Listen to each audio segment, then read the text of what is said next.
Labas visiems, kas supranta lietuviškai. Pristatau projektą, kuris vadinasi Žmogus tai labai paprasta arba VK filosofija. Privati ar visuomeninė nuosavybė. Žmogus turi daug įvairių silpnybių ir pagundų, kurios stumia jį į nuodėmes. Vienos ateina su prigimtimi – pamiegoti, skaniai pavalgyti, patinginiauti, o kitos gyvenant. Viena iš tokių pagundų yra privati nuosavybė. Visi mes puikiai suprantame, kad laikinai ateiname į šį pasaulį, nieko neatsineždami ir išeiname nieko neišsineždami, bet turėti nuosavybę vieną iš mūsų gyvenimo tikslų.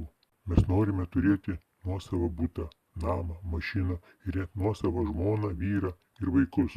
Kiekvienas žmogus, kiekviena valstybė ir santvarka turi savo privačios ir visuomeninės nuosavybės lygį ir formą. Vergovė vienokia, kapitalizmas kitokia, o socializmas dar kitokia. Atsiradus socializmo idėjams susikūrė nauja santvarka, kuri dar labiau suplakė privačią ir visuomeninę nuosavybę.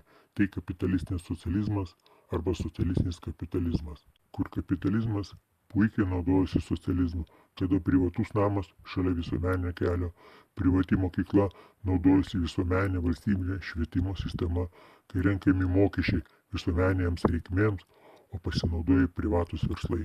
Kuri nuosavybė geresnė, privati ir visuomeninė, priklauso nuo situacijos, bet žvelgiant į tai, kaip vyksta žmonijos evoliucija, protingų žmonių visuomenėje, valstybinė santvarka ir valdymo sistema turi orientuotis į visuomeninę nuosavybę, nes visuomeninėje nuosavybėje gali būti daugiau gėrio ir teisingumo.